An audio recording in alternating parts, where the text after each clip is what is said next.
जेठानी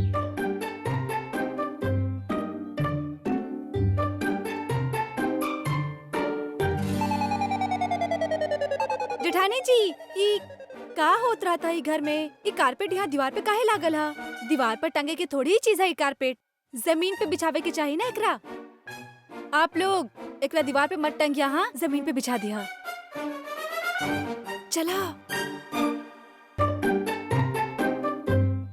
मंजिल हमार सामने हा, हम अंदर जा रहे हैं। आप यही रुकी, कुछ भी गड़बड़ होके बस इशारा कर दी। बाकी हम इशारा कैसे करब? ई दरवाजा तो बंद होई ना, और आपके चेहरा दिखाई कैसे देही? अरे देख ना पाइप, हम सुनता सकेनी ना। ऊंचा बोलिया, ऊंचा, ठीक है?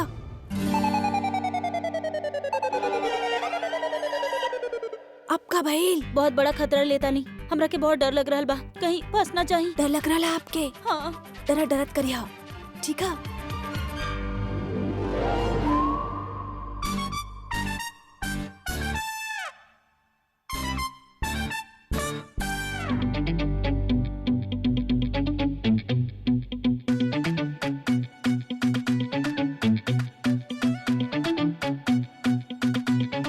अच्छा भैली अकड़ू पतिदेव यहाँ पर ना है। अब उनकरा और उनकर होए वाला बीमारी के हमरा से केहू ना बचा सकेला।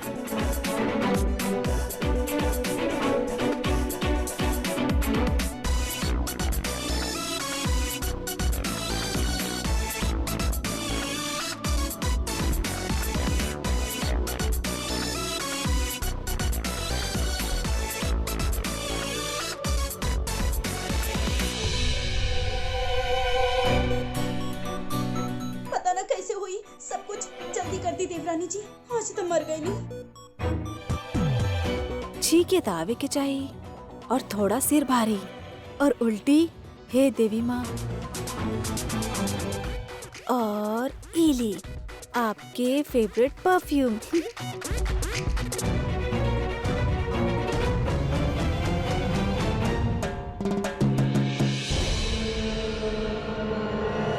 केसर दुल्हन,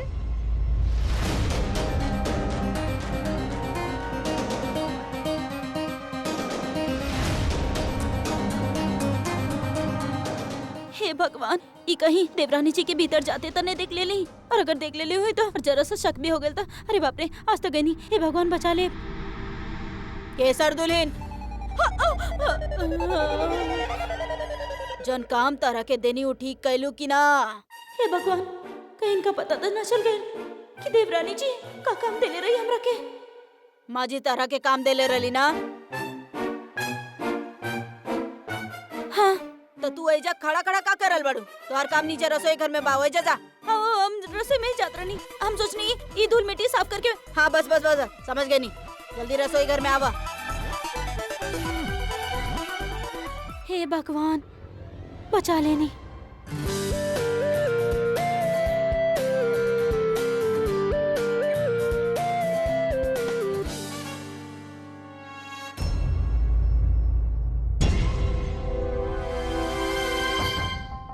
जेठानी जी, उनकर हाथ में देवर जी के कपड़ा।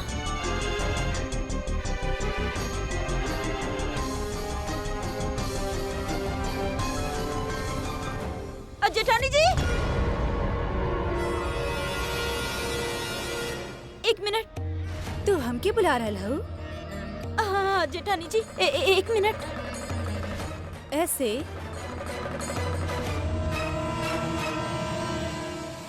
बोला। जेठानी जी, आप कितना काम करता नहीं आप? और जेठानी जी, हम आपके खातिर चाय ले आई।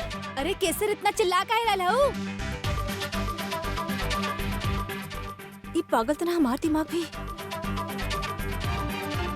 भूले की बीमारी है का तो के? 10 मिनट पहले तू हमके चाय देके गई रहलू। हाँ जेठानी जी। वैसे आजकल काम तो बहुत ही हो गई, तो कुछ करे के चाय लू ना हमरा खातिर। हाँ जेठानी जी, हाँ हाँ। हाँ तो फिर एगो काम करा, काजू भून के लिया तू हमरा खातिर। ठीक बा जेठानी जी। थोड़ा आराम भी मिल जाए। अच्छा हम ना एक कपड़ा देवर जी के अलमारी में रख के आवत है, ठीक है? तू काम करके आवा। अरे जेठानी जी, ना ना ना, आप हमरा रहते आप कैसे काम कर सकता नहीं? ई काम हम करब, हम भीतर रख के आवत नहीं। हाँ वैसे कह तो तू ठीक ही रहलू। इला ई कपड़ा तू रख द। अच्छा सुना, काजू लेके आई है। ठीक बा जेठानी जी।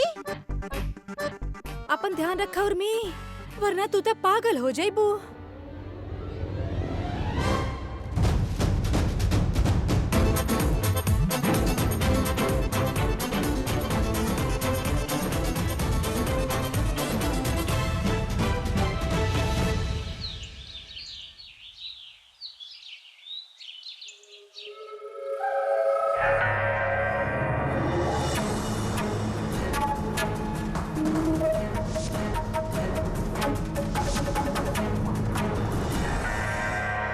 Roxy!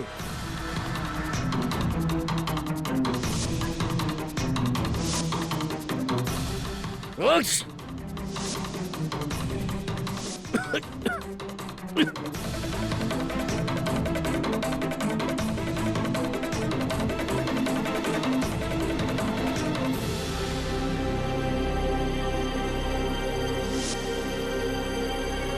Roxy!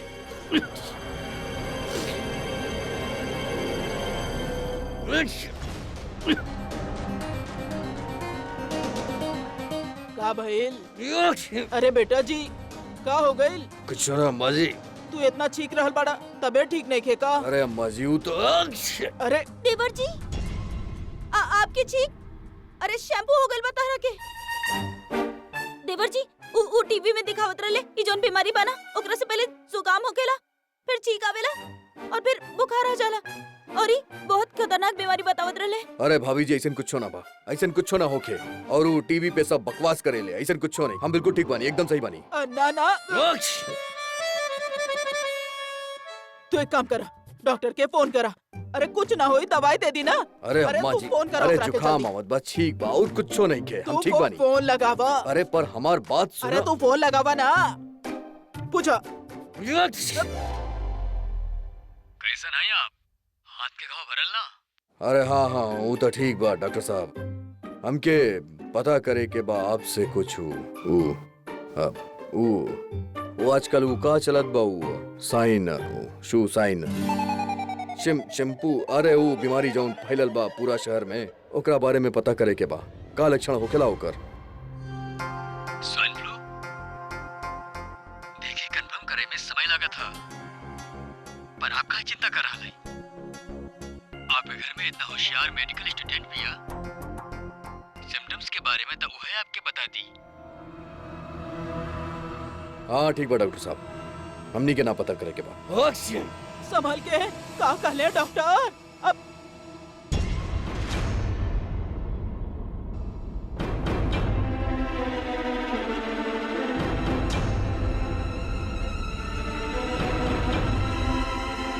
स्पाइन फ्लू पूरा शहर में फैल गइल बा। पता करा बेटा जी, का लिखल बा? ठीक बा ना सब? का भइल? देवी जी अब बुलाइनी। ये कैसे यहाँ पे? पति देव बुलेले हैं, ताबे के पड़ेला ना तुरंत। प्रकट कैसे हो गए? तहार पैर? आपके कुछ काम है तो बताई, बहुत काम है हमके, हम जा रहे वरना। हाँ हमके ओ तू कहले रहलू ना डॉक्टरी पढ़ले बाड़ू तू। हाँ तब हमके जाने के बाके तू कितना पढ़ले बाड़ू। अब ठीक है? हाँ हम तो ठीक बानी। हाँ त का कहत रानी, हमके तारा से पता करे के बाकी वो स्वाइन फ्लू के लक्षण का होखेला। तारा के पता बा? काहे केकरा भाई? अरे केहू के ना भइल, हमार दोस्त के भइल बा। अच्छा अच्छा अच्छा अच्छा, आपके दोस्त के ऐसा कुछ हो रहा है? हाँ तो का आपके दोस्त के जुकाम है? हाँ तनी तनी बा। गला में दर्द? हाँ वो भी तनी तनी बा। अच्छा, और बदन दर्द? हमार दोस्त के हाँ ऐसन हाँ हाँ होत बा हाँ। और छींक के अच्छी कहीं आपके तो ना ना हूँ तू छींक के बात कैलू तब अच्छा। तो अंदर से और उल्टी आ रहा, पेट में दर्द हो रहा, अरे कमजोरी हाँ हा। सब कुछ अरे होत बा हमार दोस्त के। अच्छा तो फिर आपके दोस्त के बता दें कि उनका स्वाइन फ्लू हा। क्या ठीक है? रुको। का कहलू तू अब? हाँ उनका स्वाइन फ्लू हो गई। अच्छी आपके भैली बीमारी? ना ना ना आपके ना हो सकेला, आप फिक्र ना करिए, आपके ना हो सकेला। हाँ काहे हमरा ना के हो सकेला अरे इनकरा देख के तब बीमारी भी डर के भाग जाई। इनकरा कुछ ना हो सकेला अरे, हम ऐसे। काले रानी ना अम्मा जी अच्छी अम्मा जी हाँ। हमरा के कुछ तो हो गइल बा। हम चाय लेके आ गए नी। ला, चाय आ गई। हाँ, हाँ। चाय। हम के दी हम लेके जाते हैं चाय। आप काहे कर रही तकलीफ? अरे तू काहे लेके जाबू? हाँ हम लेके आए हैं, हम लेके जाए। अरे भाभी जी आप इतना काम करे नहीं पूरा दिन, तो हम सोचने हम थोड़ा आपके मदद कर दी। वो देखिए का हालत हो रहा उनकर। अच्छी बाप रे। यही खातिर हम आपके कहने कि हम लेके जाते हैं चाय, है ना? अच्छा आप इतना जिद कर रहे हैं तो ठीक है आप लेके जाइए। हाँ तो हम तो जाती रहनी ना, बढ़ गई हमके काम बतावे वाली। देवर जी चाय। हाँ, चाय। चाय आ गई।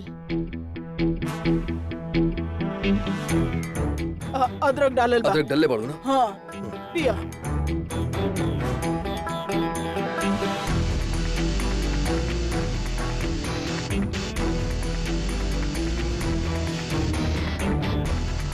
कुछ ना भैला मची देखा हाँ। तारा से कले रहने कुछ ना भैल चाय पी के हमार तनी अच्छा फील करता नहीं हम।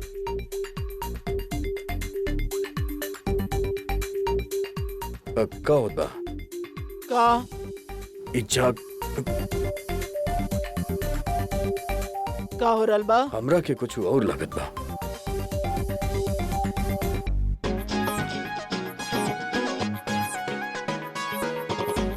ई का होत बा? ई हमरा के खुजली काहे होत बा? अम्मा जी खुजली होत बा हमरा के। अरे अरे खुजली हो बदन में गई। होता। खुजली। अरे अरे वो अरे का हो बहुत- गई लेकरा बहुत के? तेज। अरे शैम्पू हो गई। अरे- शैम्पू हो गई हमार बेटा जी के। अरे कौनो शैम्पू अरे ना भइल हो हमरा के। गइल। अरे हम आपके कहता खुजली हो नहीं रहा। अरे तब मापे के मशीन लेके आवा। थर्मामीटर। लेके आवा। अरे लेके आवा।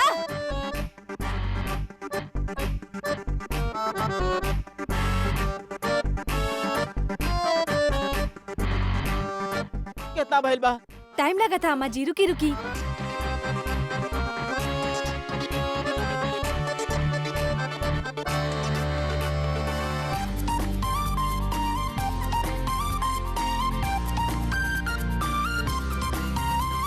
कितना भइल बा?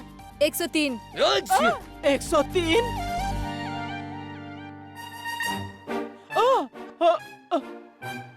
अरे अम्मा जी वो मशीन खराब बा। मशीन खराब नहीं के तरह के हो मशीन गई। खराब बिल्कुल सही करल है। इनकरा कुछ ना भइला, फिक्र मत करिए। अब जाए काम पे जाए। कैसे जा सकेला लड़की? ए, तू कालू छीका था, हाँ बुखार बा, हाँ पेट में दर्द बा हाँ और बदन दर्द बा। वो भी हाँ। कैसे जा सकेला हमार बेटा?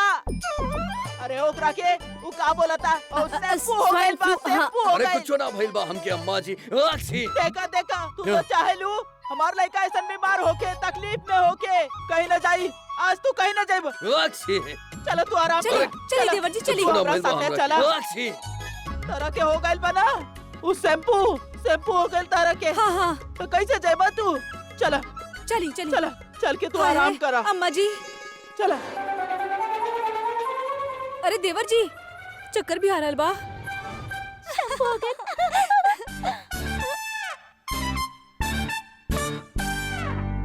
अम्मा जी बहुत खुजली होत बा हमरा के। अब तो ठीक बा। ना अम्मा जी ना बहुत सर दर्द बहुत बा अरे हमार। अरे देवरानी जी ई वो खुशबू की वजह से तो सर में दर्द ना हो गई देवर जी के। अब चिंता मत करें और देखा आगे आगे का हो खेला। शैम्पू अरे हो ना गइल बा। अम्मा जी, स्वाइन फ्लू बोला पहले ठीक अरे से। जौन बा। अरे जेकर नाम लेबे ना आवेला वो बीमारी कैसन होखी। अब खड़ा खड़ा हमर मुंह का देख रहल बाड़ू। अरे जा फोन करा डॉक्टर के, बुलाओ उनका के। हाँ, जल्दी जी कर। अम्मा जी। हेलो डॉक्टर साहब, आप ना जल्दी से ना रजावत हवेली आ जाएं। हाँ, ओ देवर जी के ना बहुत ही भयानक बीमारी हो गई। हाँ, और डॉक्टर साहब इतना भयानक बीमारी है कि हमरा से तो ना नाम भी ना लेल जा रहा। आप जल्दी आ जाइए डॉक्टर जी। हाँ बेटा जी तू सो जा आराम करा।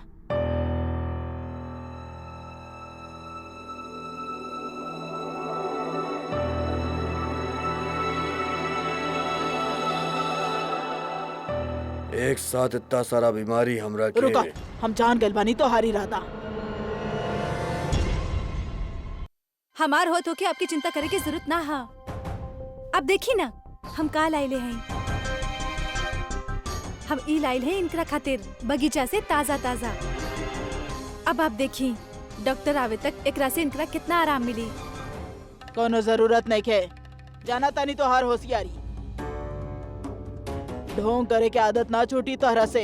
चौहान के लड़की बाड़ू ना, बाज ना आईबू। हमरा के पता बा, पहले हमार बेटा जी के सेवा करबू और फिर शर्त रखबू। ना देवे के कुछ ले जा नजर के सामने से। ओके, एज यू विश। छुटकी दुल्हन डॉक्टर साहब आ गए बड़े। अच्छा, आप एकरा अंदर ले जाइए, ले जाइए। नमस्ते डॉक्टर साहब। दी आई। अरे ये का कर रहा हो? जब भी कोनो डॉक्टर हमारे घर पे आवेले तो ऐसे उनकर बैग पकड़कर उनकरा खुद अंदर ले जाए के चाहिए। उनकर आदर हो खेला। आपके ना पता होई ना, हम के तब मेडिकल स्कूल में सिखावत रहे। चलिए डॉक्टर साहब, कुछ ज्यादा ना सिखेले तोहार स्कूल में। लावा हम के दा। आप पधारिए डॉक्टर साहब। आप इतना समय निकाल के हमारे परिवार में आई नहीं, आपके बहुत बहुत आभार। और आपके वास्ते ना चाय के इंतजाम भी करते हैं हम। हमारे घर में ई सिखावेलन, समझ लो। अब पधारिए डॉक्टर साहब, पधारी। आई। हम सारा सैंपल ले ले हैं और ओकर बाद रिपोर्ट आवे के बाद ही कुछ बता पाए। इक्का करवा देले डॉक्टर, आज तक जौन हम कबो ना कइले रानी। बड़ा शहर अरे में कब बेटा जाई जी, रिपोर्ट आराम कब आई? करो। अरे बाप रे। एक कुछ हो दवा लिख रहा है, इनकर समय पर देत रही। अब तब तक आप लोगन के भी एहतियात बरते के पड़ी। एगो बात और कहे के चाहब, यहाँ भीड़ लगावे से पहले आप मास्क लगा कर के हो एक ही इनकर ध्यान रखी। चलत हैं। जी आई। डॉक्टर साहब, हम इनकरा खातिर कपूर, लहसुन, लवंग और कुछो नीम के पत्ता भी लाइल रहनी। हमके पता कि ये सब घरेलू नुस्खा हा। हम कहीं पढ़ले रहनी कि ये सब चीज कितना भी ज्यादा इन्फेक्शन होके बहुत ही ज्यादा मदद करेले। अरे नाना, ई घरेलू नुस्खा तो बहुत काम के होवेले। और जब तोहरा के पहले से ही पता रहे तो तू पहले कहा ना दे लो।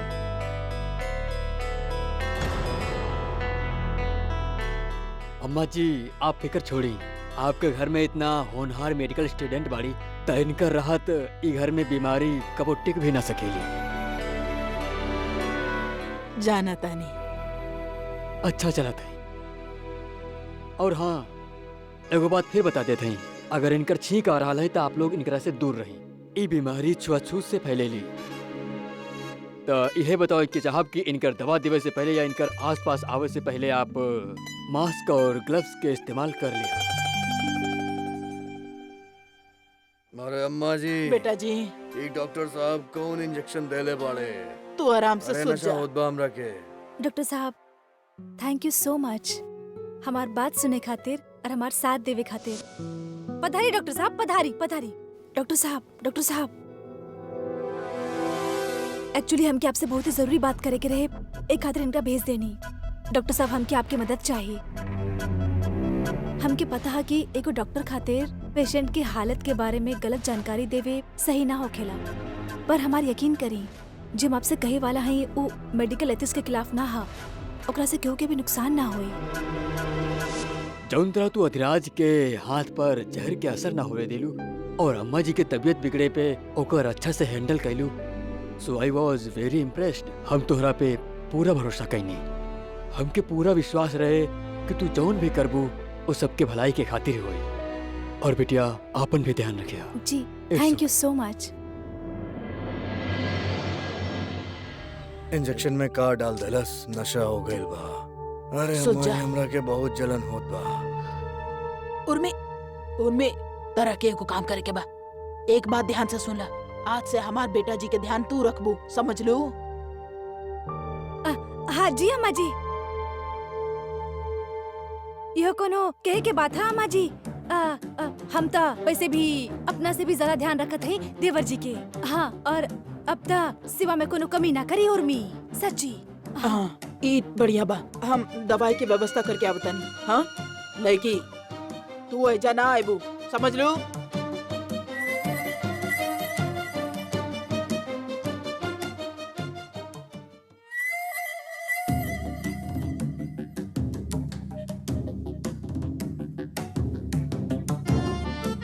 दिन में सपना देखे की जरूरत ना हा। जा जल्दी से देवर जी खातिर एगो साफ ग्लास और जग में पानी भर के लावा, समझ लू? जा जा।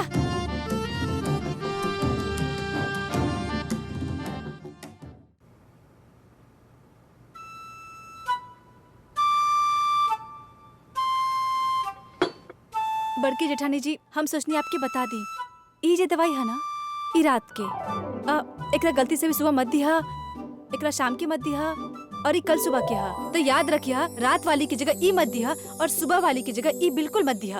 और ई दोनों तब देवे के ही ना हा, समझ करी ना? हाँ, और कुछो भी दिक्कत होए एमे सब लिखल हा। पर ई ता अंग्रेजी अब हो जाई ना? हाँ।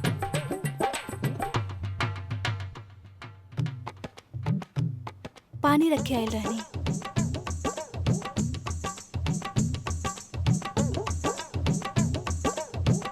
सारा दवाई आ गइल बा ना? जी अम्मा जी। बढ़िया से खिला दी है। हाँ जी। माँ जी सा देवरानी जी तो डॉक्टरी के पढ़ाई कैले बाड़ी ना। अब हमार मतलब बा उनका दवाई के बारे में भी सब पता हुई तो उनकर मदद ले सकेनी। ओ डॉक्टर सा का जरूरत बा? अंदर आवे के कौनो जरूरत नहीं के। मदद करे के बा ना तो बाहर खड़ा रह के भी कर सकेली। बाकी उर्मी देख ली, समझ गए लो?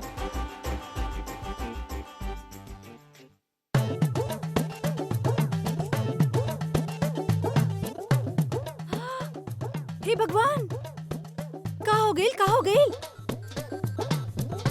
जेठानी जी जल्दी से जाए, वो दस्ताना और वो डॉक्टर वाला मास्क ले आई हूँ। हाय हम लेके आवता नहीं। हाय पर वो काहे चाहिए? बड़की जेठानी जी आप कैसे भूल गई नहीं? का कले रले डॉक्टर साहब, याद ना आपके? आप जब भी एतराज के पास जाई ओकर पहले हमेशा अपन मुंह बंद रखब। हाँ हाँ हाँ हाँ हाँ, जे मास्क है ना डॉक्टर वाला, ओकरा से, और हाथ में दस्ताना के बिना ना कुछो भी मत छुओ। अब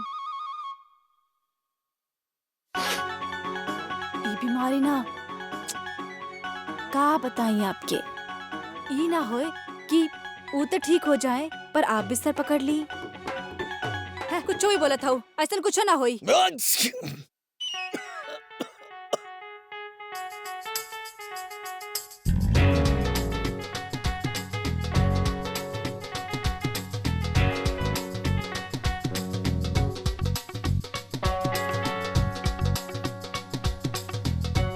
अम्मा जी आप पहन ली। हाँ। मुंह पे मास्क ही पहन ला।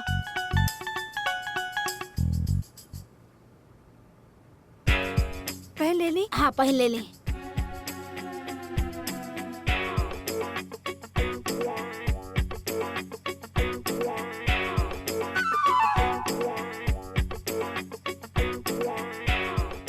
माँ जी खड़ा खड़ा का कर रहे हो? ई बतावा दवाई कौन सा देवे क्या? हमरा के का कर रहल बाड़ू? हमरा खातिर तो काला अक्षर भैंस के बराबर बा। ई तो उल्टा बा कि सीधा ई हो ना समझ में आ रहल बा। पकड़ा तू। तब फिर जे मूर्ति बन के खड़ा है ओकरा से पूछो दवाई कौन से देवे क्या? जन बाहर मूर्ति बन के खड़ा बिया ओकरा से पूछा कौन दवाई देवे के बा। देवरानी जी कौन दवाई देवे के बाद देवर जी के?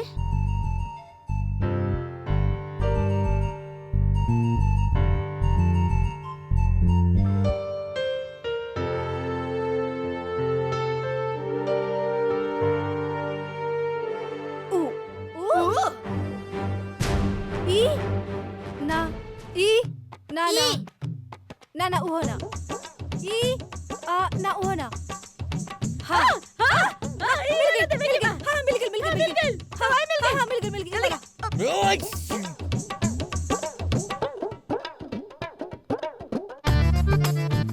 अम्मा जी का भइल बेटा जी? कहाँ चलत बा अम्मा जी? पहले से हमार तबीयत खराब बा, सर में दर्द होत बा और ऊपर से ई लोग बाड़ी के कब से मछली बाजार बना के रखले बाड़ी। शांति शांति, जा बेटा जी के रूम खाली करा, जा। जी अम्मा जी।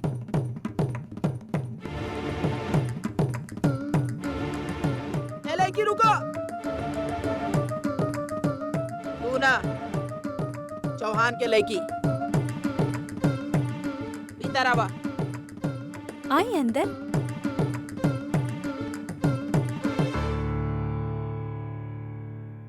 देखा लड़की, आज से हमारे बेटा जी के ध्यान रखे की जिम्मेदारी तोहार। ना अम्मा जी, हम ना कर पाए।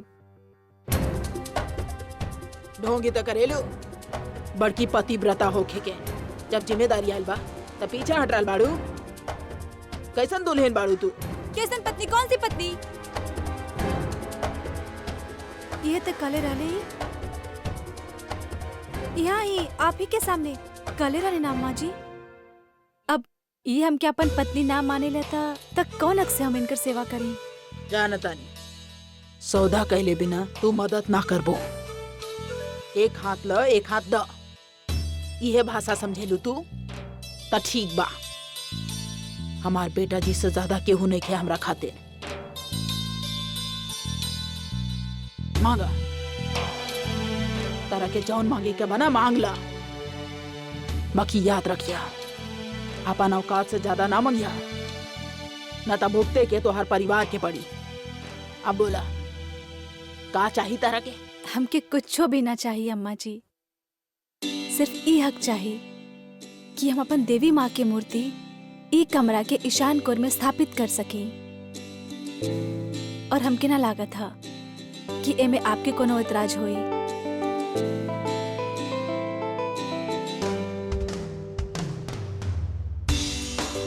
ठीक बा, हमरा के मंजूर बा। बाकी याद रखिया लड़की, हमार बेटा जी के कुछ भइल ना तो ओकर जिम्मेदार तू रहबो। कुछ ना होई अम्मा जी, आपके बेटा हमार पति देव हैं, आप चिंता मत करें।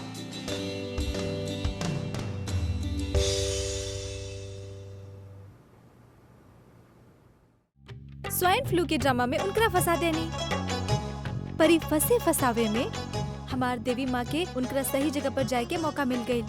उनकर स्थापना उनकर सही जगह पे हो गई। तब बस अब उनकर कमरा में हर सुबह 10 मिनट जे हम पूजा खातिर जाए, वो समय हमके अधिराज के समझे में मदद करी। अरे वाह, आपकी सोच कितना अच्छा बा। देवी माँ की कृपा बनल रही आपके ऊपर। अच्छा, अब आप स्थापना की तैयारी करी, हम देवर जी के खाना दे के आवतानी।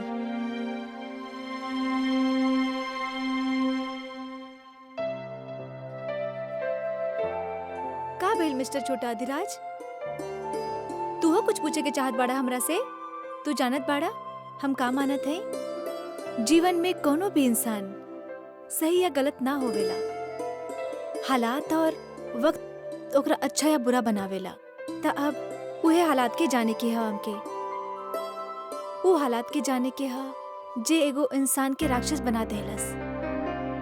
तबे तो हम राक्षस के इंसान बना पाए और फिर दोनों परिवार के बीच के ही आग के भी तो हमके बुझावे के हा ना?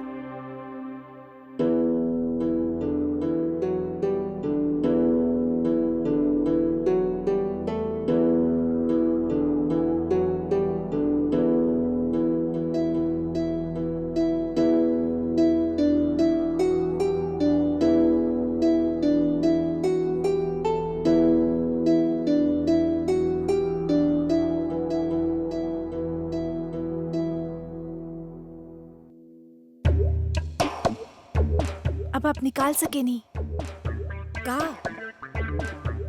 ई खतरा उनकरा आप से हा, आपके उनकरा से हा, अंदर बाहर कुछ हो ना।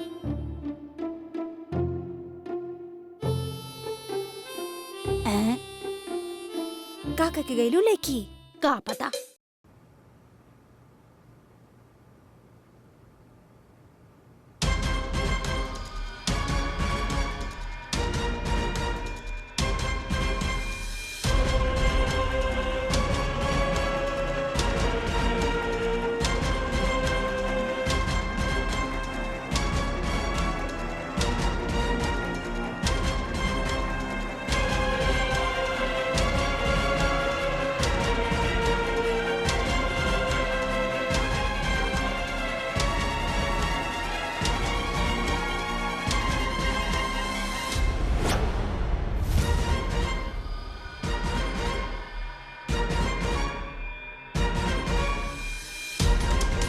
का देख रहा बाड़ू घूर घूर के?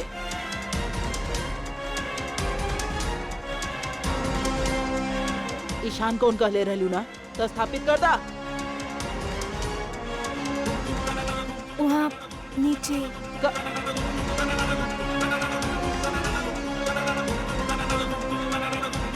जौन कमरा में देवी माँ के स्थापना होवेला वो कमरा के पवित्र मानल जाला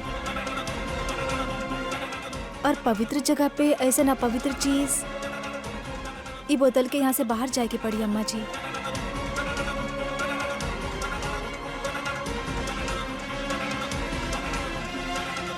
देख लड़की, देखा अगर बोतल के पैर होके ना तब बोतल खुद ब खुद चल के बाहर निकल जाए।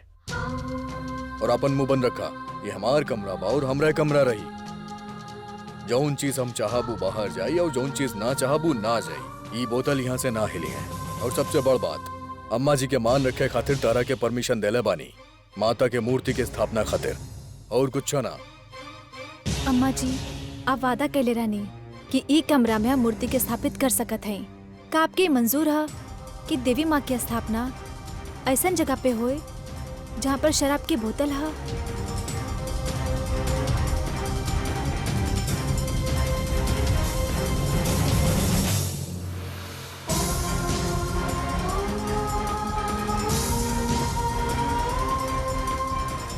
ना अगर आपके कोनो फर्क ना पड़ा था देवी माँ के पाप से तो कोनो बात ना।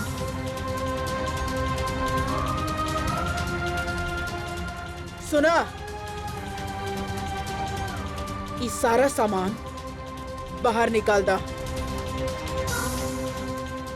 अम्मा जी बेटा जी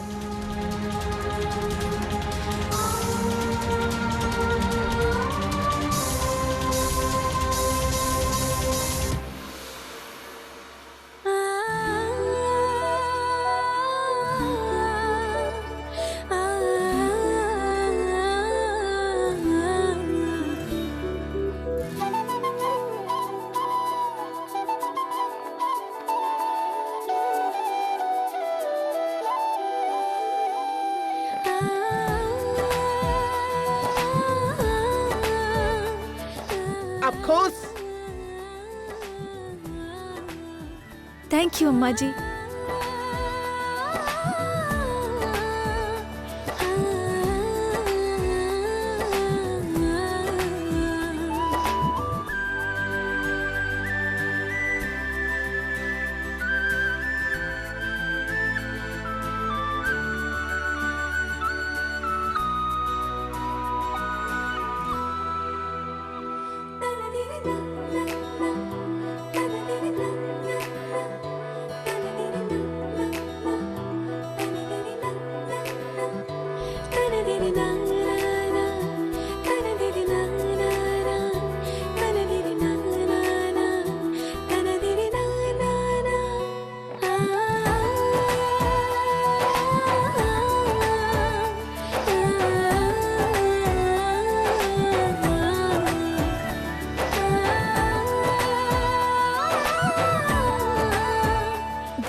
पूरा परिवार पर आपकी कृपा बना के रखी।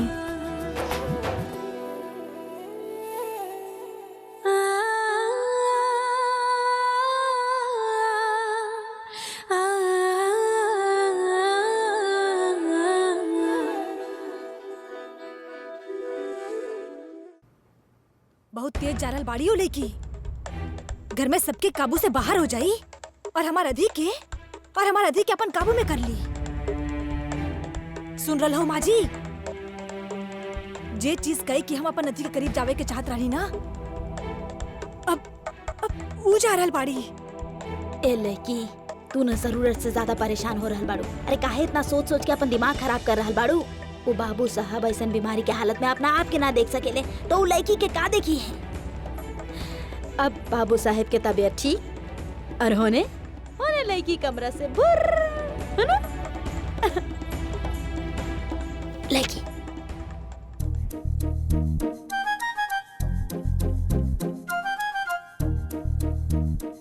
ए लेकी सुना, ई का बा? ई वो बीमार है ना, वो खुद कहाँ नहा सके नी, ता हम जा रहल हैं उनकरा नहलावे अपन हाथ से। स्पॉन्ज बात जैसन छोट बच्चा के नहलावत है ना, एक जगह पे बिठा के सूखा स्नान उहे। और हाँ, हम ना एमे नीम के पत्ता भी डाल ले हैं। नीम के पत्ता ना कड़वा होखेला।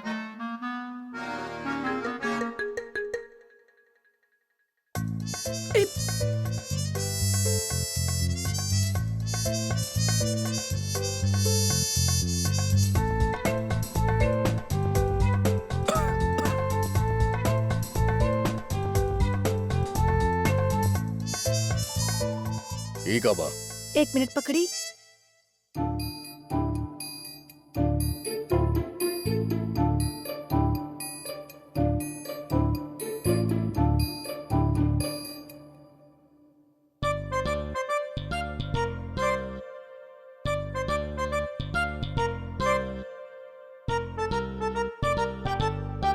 आप कुर्ता उतारी।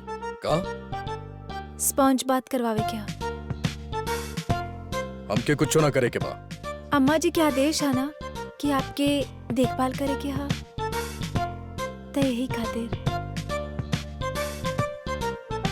हमके कुछ ना करे के बा। हम खुद कर ले। तक हम अम्मा जी के बता दी कि आपके इलाज न करवावे क्या। और मुकर। ओके।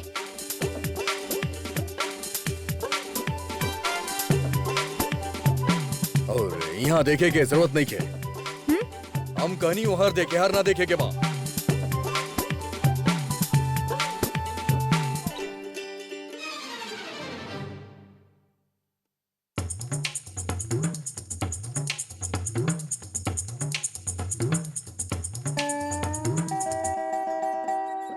हो गई।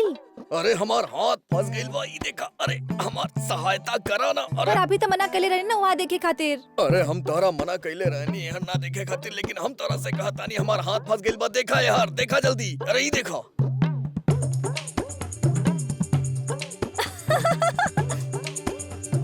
तारा मजाक सूझत बा? हंसी आवत बा? हमार हाथ फसल देख के तारा हंसी आवत बा ना? आप कैसे कर लेते हैं ये सब? तू हमार हाथ नीचे करवाओ, तब हम तारा के बताए कि हम कैसे कर लेवेली। तारा के भी सिखा दे। चल मदद कर हमार। मदद मांगे वाला आदमी इतना गुस्सा करेला? अरे हमार हाथ खुल जाना तो ता कुछो ना। अरे गुस्सा नहीं, क्या परेशानी बा? हाथ फंस गइल बा हमार। आप वादा करें कि आप गुस्सा ना करब। हाँ ठीक बा, हम तोरा से वादा करता नहीं कि हम तोरा के कुछ ना कहब, हम तोरा पे गुस्सा ना करब। कर दे हमार सहायता एक बार करता। ओके। अजय ई का करत तारू? अरे हम तोरा के मदद करे खातिर कले रानी, ई का करत तारू तू? कहाँ है आपकी कमीज? अरे अरे ओहर देखबू तो कैसे होई। हर देखा और हाथ नीचे करावा हमार।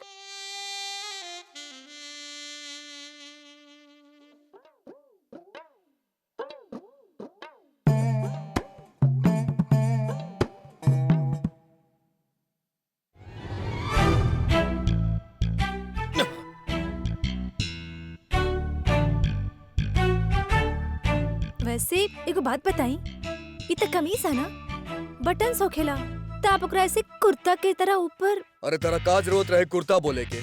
सीधा सीधा बोल दे तू ना कमीज के बटन खोला। तारा चक्कर में ई भइल हमरा साथे। इतना बात सुने थी आप हमार, त अब कमीज उतारी बटन खोल के।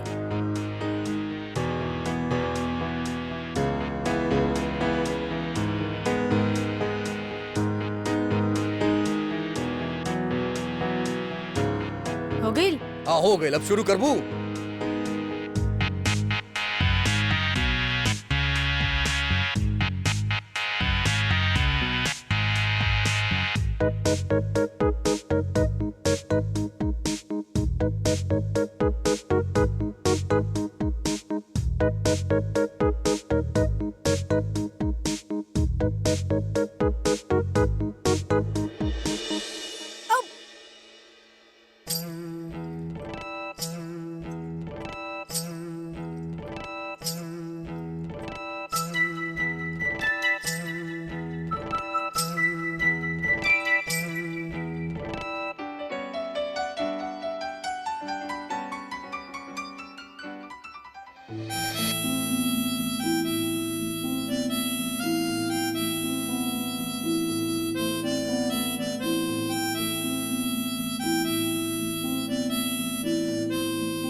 कुछ ज्यादा ही करीब ना हमारा देखी। हाँ, ई लड़की के जल्दी कुछ करे के पड़ी।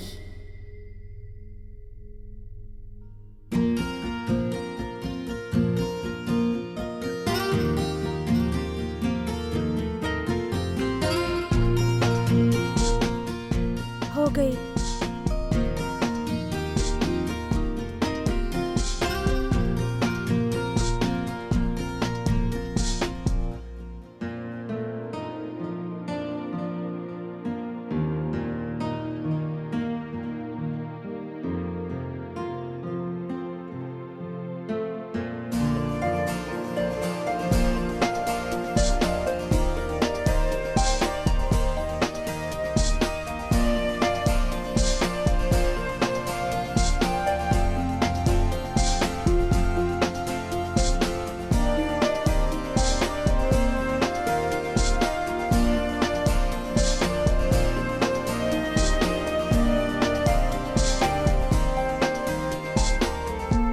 अब आप देखिए, हमार सेवा से आप कल बिल्कुल ठीक हो जाए। काहे? तारा के कैसे मालूम? तू भविष्य जाने लू का? आपके कैसे पता? क्योंकि कहीं मत। हाँ, तू अपन नौटंकी कब बंद करबू? हाँ, और कौना बुनियाद पे तू ई सपना देखा तारू? विश्वास पे। और हमरा के दुइये चीज पे विश्वास नहीं खे, एक तारा ऊपर और एगो विश्वास के ऊपर। दोनों ही धोखा देवेले। हमके अपन विश्वास पे पूरा भरोसा है, काहे कि जहाँ विश्वास होखेला वहाँ शक के कोनो जगह ही ना होखेला।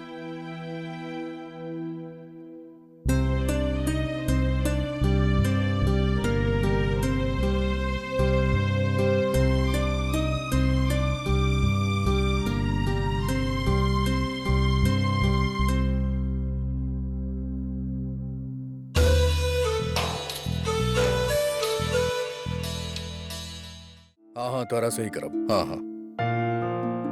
देवर जी बैठिए। ये ली चाय।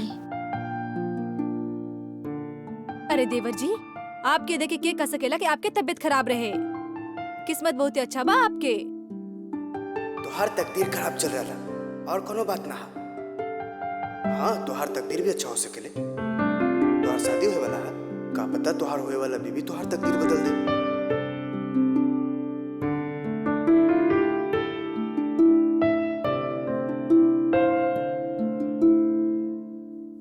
कहाँ जा रहल बड़ा?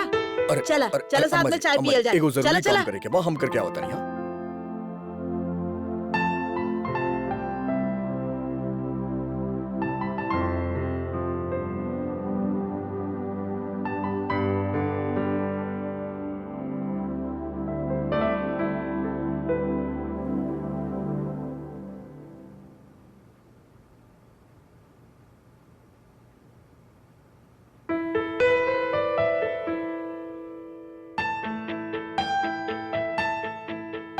ये आज आपके आखिरी दवाई। वैसे आप पहले से बेहतर महसूस कर रहे हैं?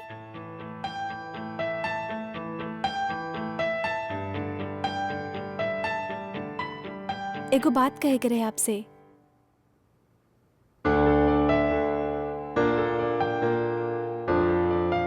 ओ दिन खातिर हम आपके माफ कहनी। हमार कौन कमरा में रहे आइल बाड़ू? चाहे महल होखे या कोनो झोपड़ी, एगो औरत के सही जगह अपन पति के साथ ही होखेला। अरे कौन पत्नी केकर पत्नी? जब तारा और हमरा बीच में कोनो रिश्ता ही नहीं थे, तो फिर कौन कमरा कौन कोना?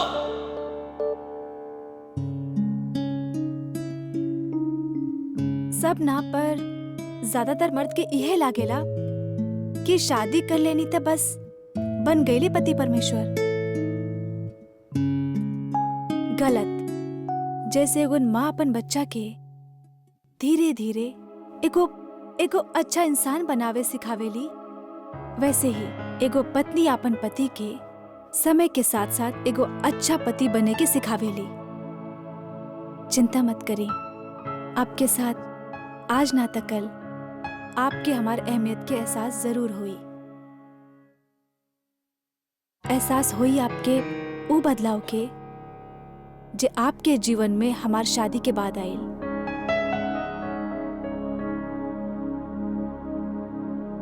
तोहार जीवन में घर के महिला के बहुत बड़ स्थान है। स्त्री शक्ति लाभ भाग में है तोहार। तोहार शादी होवे वाला है, खा पता तोहार होवे वाली बीवी तोहार तकदीर बदल दे। ऐसन कहे ले लोग कि आपकी पत्नी जब आपके जीवन में आवेले तो अपन भाग्य साथ लेके आवेले। खा पता तोहारी भाग्य बदल दे। बस इतना ही कह के रहे।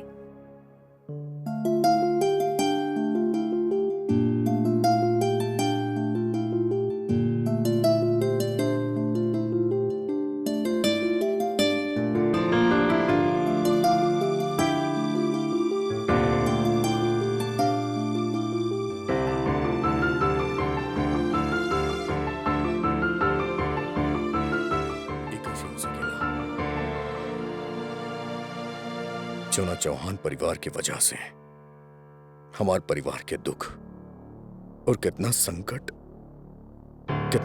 देखे के पड़ा। हमार बाबूजी ना ना ना ना ही ना हो सकेला। ये लड़की ऐसन कैसे हो सकेली? ये लड़की शुभ हो ही ना सकेली। चौहान परिवार शुभ ना हो सकेला। हमरा परिवार खातिर तना और जितना भी लोग ये बात के कहले बाड़े ना, हम गलत साबित करब सबके कि वो लड़की शुभ नहीं की। हम करब साबित अभी।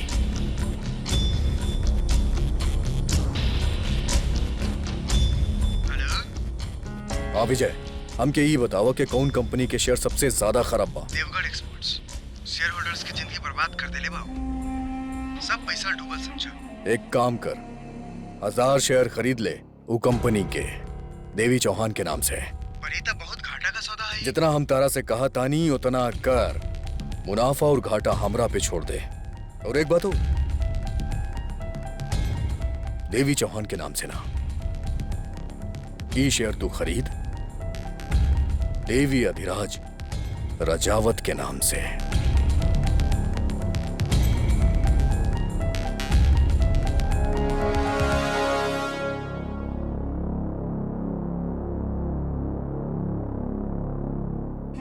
अम्मा जी, आपके दर्द जाना था ही हम, और देवर जी कैसन तबीयत देख के हम तो हमार मतलब है कि घर के सारा लोग बहुते डर गए रहे। आपन के चिंता हो खेला ना अम्मा जी, और आपके ना ऐसे घबरावत ना देख सके नहीं हम। और अब तो देवर जी के देख के लागत रहे कि जल्दी ही ठीक हो जाइए वो। यह तो परेशानी बा। हमार बेटा जी ठीक हो जाई उ लड़की के बदौलत, और उ लड़की बाद में सबके सामने अपन एहसान जताई। ई ना होखे के चाहिए।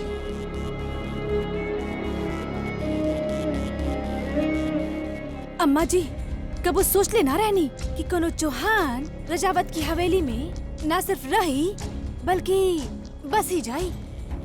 अब देखी ना इलेकी के अपना आपके घर के मालकिन समझेली आजकल। बस हमेशा ना अपन ही मर्जी चलावेली। और तो और अम्मा जी देवर जी के साथ कैसन कैसन खेल खेल रहा हो लड़की। कभी रिझावेली और कभी तो चिपके की कोशिश करेली। देवर जी के दिल और दिमाग दोनों के साथ खेल रहा हो लड़की। और पता ना शहर से डॉक्टरी के साथ साथ और काका से क्या आइल बाड़ी।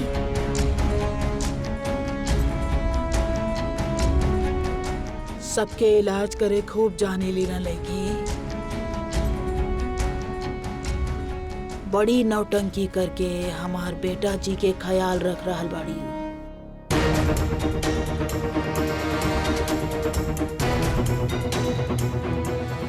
बाकी जब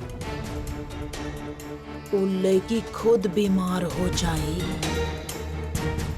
तो ओकर ख्याल के राखी।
ये इतना घुटन कैसन है?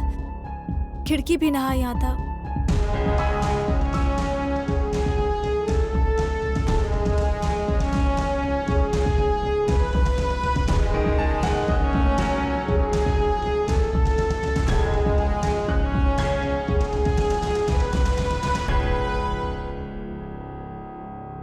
ये दरवाजा बंद कैसे हो गई? ये दरवाजा बंद कैसे हो गई? क्या हुआ? ये कहाँ से आ रहा है धुआं?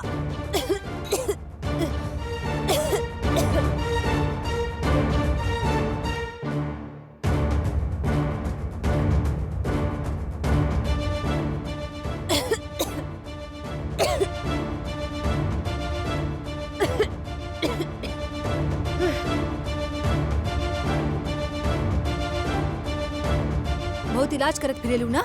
अब देखा आपन इलाज कैसे करबू तू।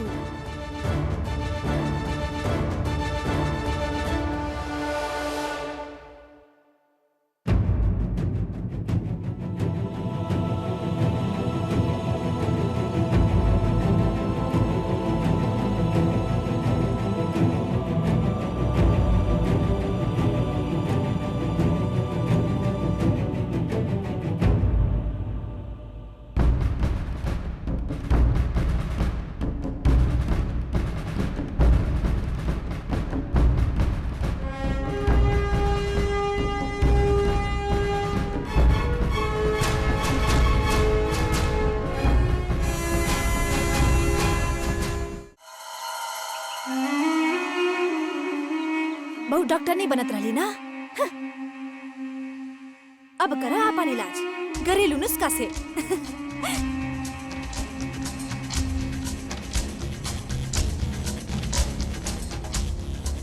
ये सुना,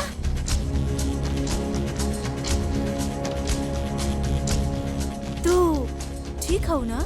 हाँ, आपके का लगा धुआं में धमकुटे से मर गए नहीं हम? ओह, आप क्या मेरे को बात बतावे ही भूल गई नहीं? आपके पता कि का भइल हमरा साथ कल? ओह, आपके कैसे पता हुई? हम बतावत हैं। कल रात के ना जब हम अपन काल कोठरी में घुसनी तो अंदर जाती अचानक से धुआं आ गई अंदर। अच्छा, और हम भागने दरवाजा की ओर। वहाँ तो दरवाजा बाहर से बंद रहे और धुआं ना जहरीला धुआं रहे। फिर हाँ, जे के हुई कहले ना एकदम बेवकूफ रहे, बुद्धू। ओकरा कहाँ पता रहे हमरा बारे में? प्लान के टाइटल फेस हो गए। मतलब ई कि सब आपकी वजह से तनाव है। कहे के का चाह रहा हो तू? देवी, हम तोहार साथ ही सब ना कर सकत है। हाँ हाँ, आपके इतना हिम्मत थोड़ी ना हो। मतलब आप ऐसा थोड़ी ही ना करब हमरा साथे। पर जे केहू ये सब कैले है ना, हाँ, ओकरा कल रात वहाँ होवे के चाहिए रहे, ई देखे खातिर कि कैसे हमार दोस्त हमार जान बचेले वहाँ पे। कौन से दोस्त की बात कर रहल बाड़ू तू? आपके ना पता? वो चूहा हमार दोस्त है ना, उहे हमार जान बचेले। चूहा? अरे आप वो कहावत ना सुन ले हैं कि जब नाव डूबत है ना तो सबसे पहले चूहा भागत है अपन जान बचावे खातिर। पकड़ी। कल जैसे धुआं अंदर आइल ना तो वो चूहा सबसे पहले भाग गए अपन जान बचावे खातिर। और जब वो अपन रास्ता बनावत रहे तो हमके कैसे पीछा छोड़ दे? वो इतना बड़ छेद बनैले और बाहर निकल गए और हम रह गए नहीं अंदर। फिर धुआं वो बाहर निकल गए, हम बच गए नहीं, आपके सामने है। जेठानी जी, हाँ, जे केहू भी कर रहा ना या कर रहा ओकरा ना केसर जेठानी जी के साथ बैठ के धारावाहिक देखे के चाहिए सब। उप, फालतू के दिमाग ना चली और अच्छा आइडियाज मिली। अच्छा, ए, वहाँ कहाँ जा रहल बाड़ू तू लेकी? वहाँ कहाँ मतलब वो तरफ कहाँ जा रहल बाड़ू? अपन पतिदेव के कमरा में। पतिदेव के कमरा में? अब भूल गए नहीं? स्थापना कैले है ना हम देवी माँ के वहाँ पर। इजाजत था हमके 10 मिनट खातिर हर रोज। अम्मा जी खुद देली है इजाजत पूजा करेंगे। हाँ, तब हम जा रहे हैं। हाँ, हमारे पतिदेव हमारे इंतजार कर रहे हैं। देवी माँ हमारे इंतजार कर रही है।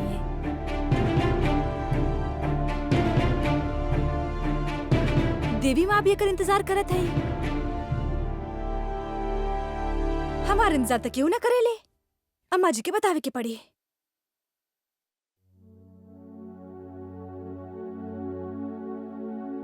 देवी माँ, आज हमार सिर्फ एक कमरा की ओर ना बल्कि हमार मंजिल की ओर भी पहला कदम है। हिम्मत दी माँ कि अब ये कदम मंजिल पर पहुंचे तक ना रुके।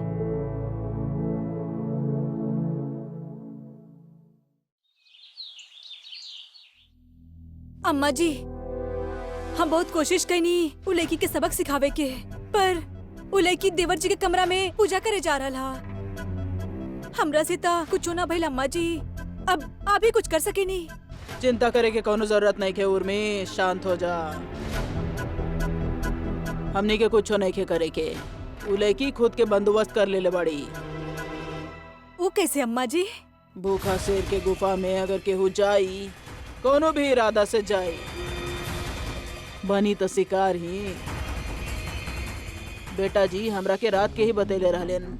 बहुत देर रात हम काम में उलझल रहनी। सुबह में केहू जल्दी के उठैया मत। अब वो लड़की सुबह में पूजा करे जाई तो ओकर आवाज से हमार बेटा जी जाग जाई हैं। ओकर पहला पूजा आखिरी साबित हुई। हमनी के चिंता नहीं के करे के, हमनी के तो तमाशा देखे के बा।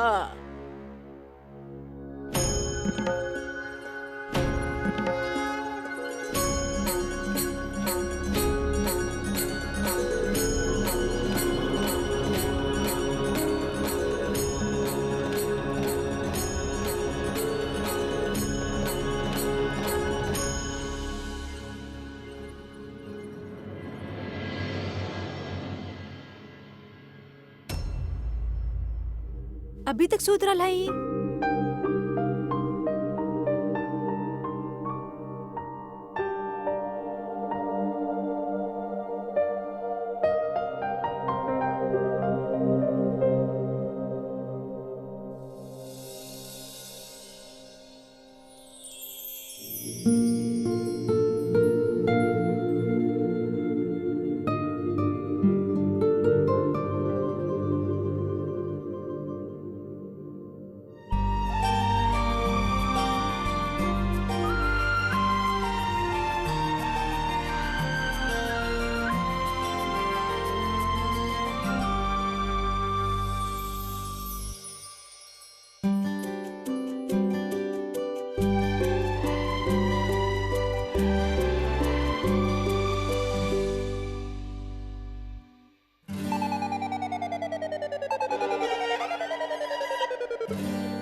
कितना झीझ है ये।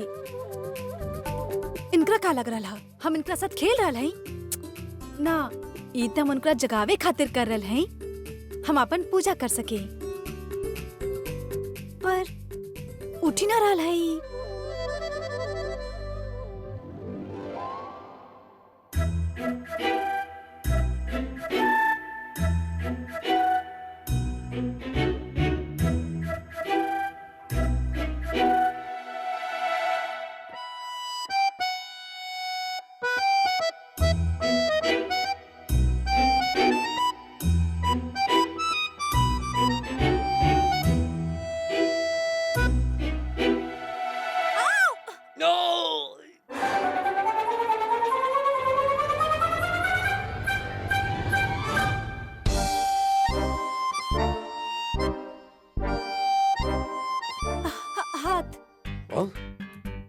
हाथ ई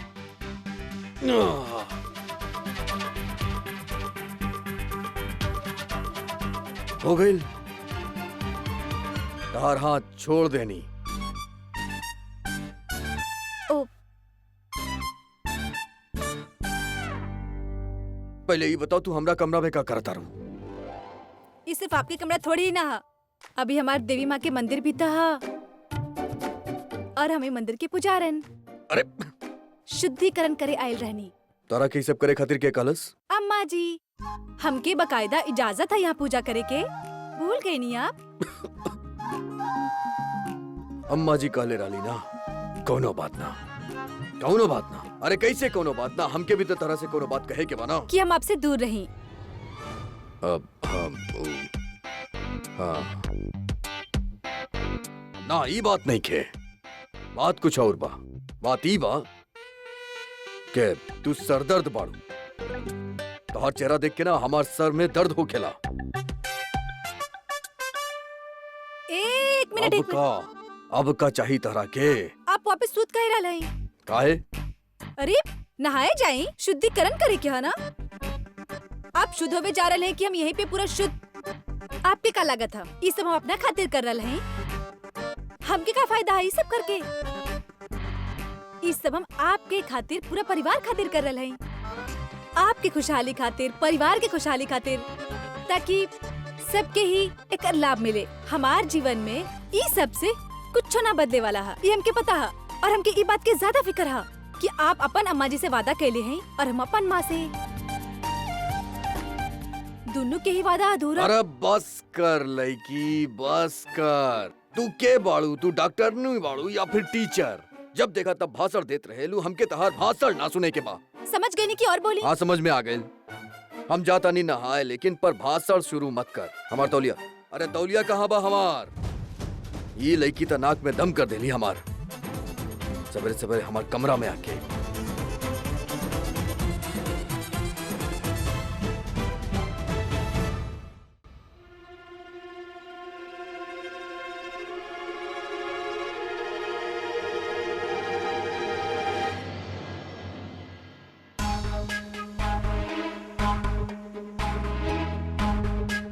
तो सारा बाजी उल्टा पड़ गई।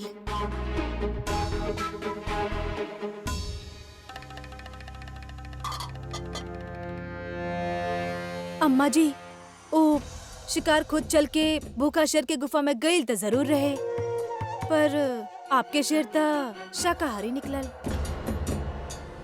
बात घुमा फिरा के तोहर करे के आदत जाई ना। सीधा सीधा बोला का भइल? सीधे सीधे बताई अम्मा जी, तोहार बेटा बाना, तोहार बेटा उ लड़की के घर से निकाले के तो छोड़ ही दा, बल्कि कमरा से भी बाहर ना निकाल ले।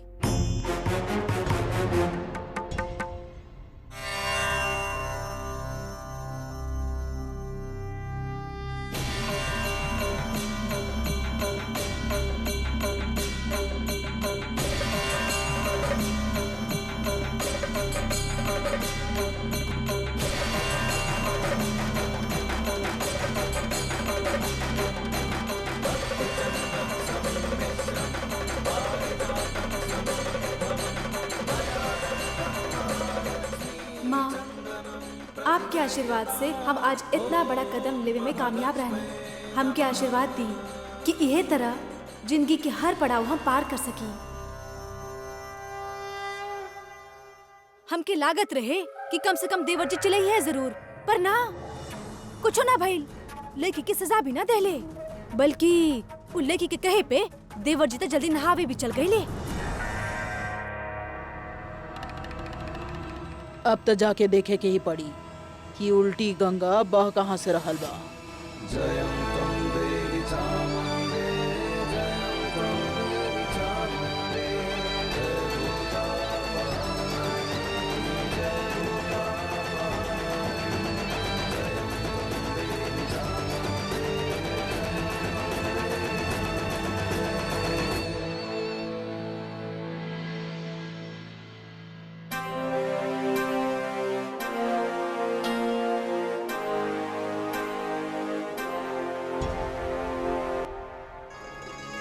अरे, आप आ गए नी? स्नान कर लेनी आप? एकदम सही से पर रहनी आप। पूजा शुरू ही करे वाला रहनी। चली। ए लड़की, काबा तारा के बात समझ में ना आवेला। कितना बार समझा चुकल बानी। दिक्कत तहरा दिमाग में बा, ई सबसे बड़ दिक्कत बा। हम तहार पूजा खातिर स्नान करे ना गेल रानी। काम पे जाए के बाद काम करे वाला आदमी बानी, ई खातिर स्नान कैनी हम। अब फटाफट अपनी ताम झाम समेट और निकल यहाँ से, और अगली बार दफ्तर जाए के बाद पूजा करिहा। समझ में आयल? ना होई। का ना होई? पूजा के समय में कोनो बदलाव ना होई। हम एगो मामूली इंसान है, और भगवान के पूजा के समय हम एकरा बदल ना सकेनी, लेकिन समय बदल सकत है। आपके काम पे जाए के।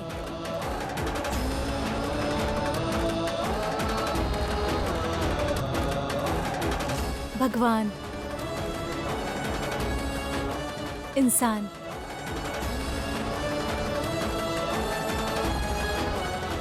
कोनो तुलना ना।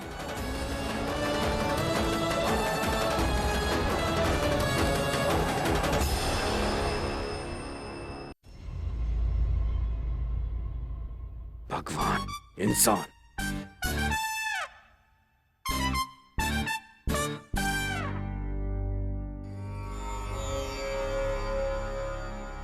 या देवी सर्वभूतेषु शक्तिरूपेण संस्थिता, नमस्तस्यै नमस्तस्यै नमस्तस्यै नमो नमः।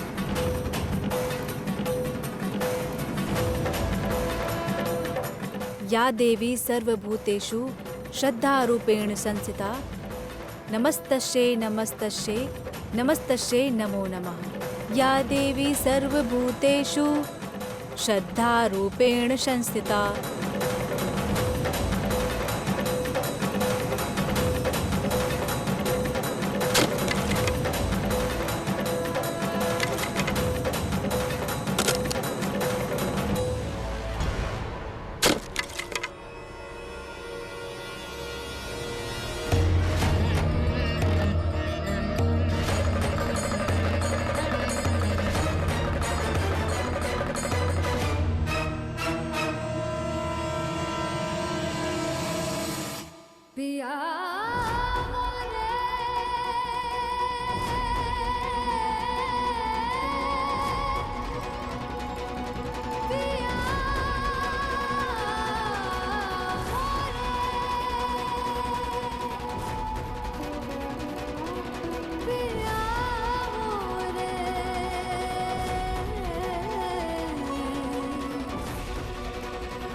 हमार देवी माँ के भी यही इच्छा रहे कि पूजा हम दोनों साथ में करी।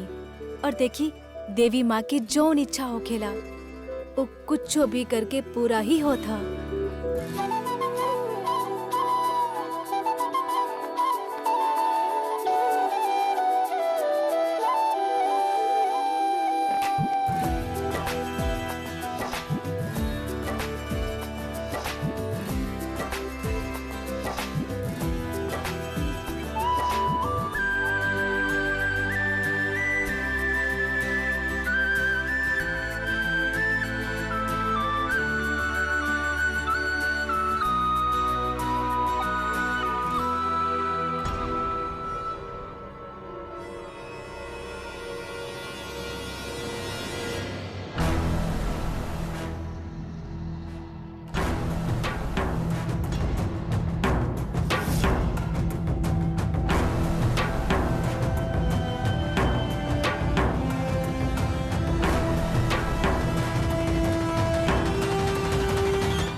ली आप आरती ली, एकर बाद हम आपके प्रसाद देते हैं।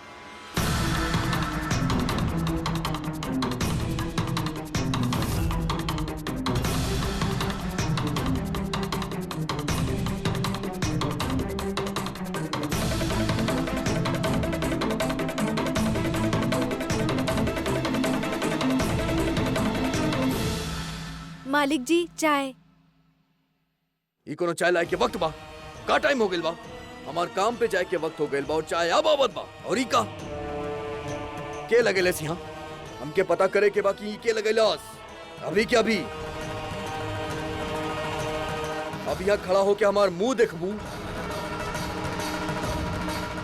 देवर जी भाभी भाभी सब का चलत बा ई घर में?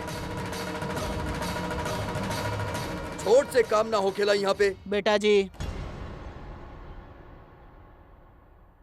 अब भाभी जी आपके तो मालूम बना कि हमके हमार कमरा में टूटा फूटा चीज पसंद नहीं खे। दिक्कत होखेला हमरा, का करी? हमके एकरा ठीक करावे के पड़ेला ना, फटाफट ठीक करवाई एकरा। हमके अब जब जाए के बाद काम पे।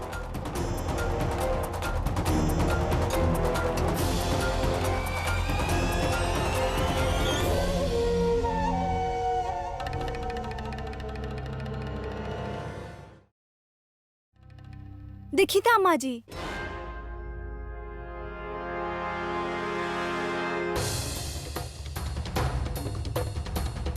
हमार देवी माँ अपन सही स्थान पर कैसे टिकल है। ओकर वजह सिर्फ और सिर्फ हमार पति है। कल हम उनकरा इलाज करके उनकरा बीमार हुए से बचे नहीं, और आजू हमार देवी माँ के गिरे से बचा लेंगे। वो खुद खड़ा रहनी देवी माँ के संभालत होके जब तक हमार पूजा संपन्न ना भइल। मुसीबत में एक दूसरे के सहारा बनल उहे पति और पत्नी के धर्म होखेला ना। वो एगो अच्छा बेटा के साथ साथ एगो अच्छा पति भी है।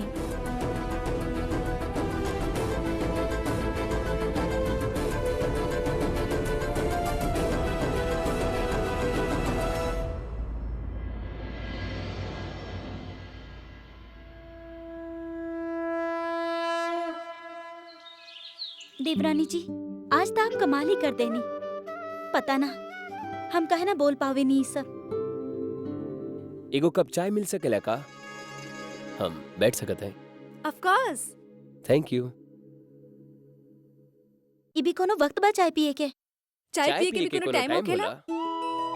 See, like a wise man said, great minds think alike. Absolutely. Yep. हमार कह के ये मतलब रहे कि एगो महान आदमी कह के गयला कि सब महान लोग एक जैसन सोचले, तब कबो भी चाय पिया और महान बना। ये आखिरी वाली लाइन हम ऐड करेंगे। अरे आप ऐसे मन मन मुस्कुरा काहे रहे हैं? अरे आप तो ऐसे हंसते जैसे कि टैक्स लगते हंसते के। खुल के हंसे ना आवेला हमरा के, या शायद जीवन मौका ही ना देलस। देखिए अगर आप मौका के इंतजार में रहब तो आपकी हंसी की ट्रेन छूट जाए। ये खातिर खुल के हंसा कि मौका वका आवत रही। खैर वैसे अब हम आ गई नहीं है तो आपके ये काम आसान हो जाए। अब आप खुल के हंसे के जल्दी सीख जाए। काहे भाभी जी? ई मत भूली हाँ हम भी तो आपके कितना मौका देवेली हंसे के। ये बात था।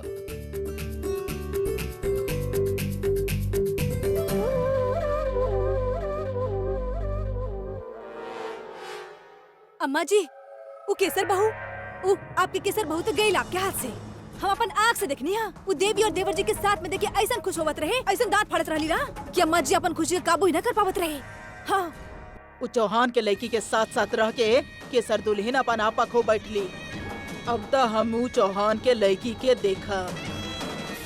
चूहा बिल्ली के खेल बहुत हो गई। मारब ना ओकरा के, बाकी इतना तड़पाई कि ऊ अपन मौत के भीख मांगी। बहुते षड्यंत्र रचेली। देवर जी के कमरा में घुस के पूजा करे के बहाने वो उनके पास आवे के चाहेली, पर अम्मा जी पूजा के दौरान ही ऐसा हादसा हुई कि वो लड़की मरे के दुआ मांगी। देवर जी के कमरा में तख्ता ठीक करे के जिम्मेदारी हमके आप सौंपनी है ना। कल सुबह देवी के साथ वो हुई जकरू कबो अंदाजा भी न कैले हुई। देखा उर्मी, तारा के चौहान के लड़की के साथ जौन करे के बाऊ करा, हमरा के कोनो फिकर नहीं खे। बाकी एक बात कान खोल के सुन ल, हमार बेटा जी के कुछ ना होखे के चाहे। अगर ओकर बाल विवाह का भइल ना तो तहार खैर नहीं खे। ना ना, देवर जी पे ता हम अपन जान छिड़कत हई। हमार मतलब है कि ई घर के सभी सदस्य पे हम अपन जान छिड़कत हई, जान से ज्यादा ख्याल रखेली उनकर। अम्मा जी, हमार रहत ना देवर जी के बाल ही बाका ना हो सकी, पर लड़की एकरा तब केहू ना बचा सकी।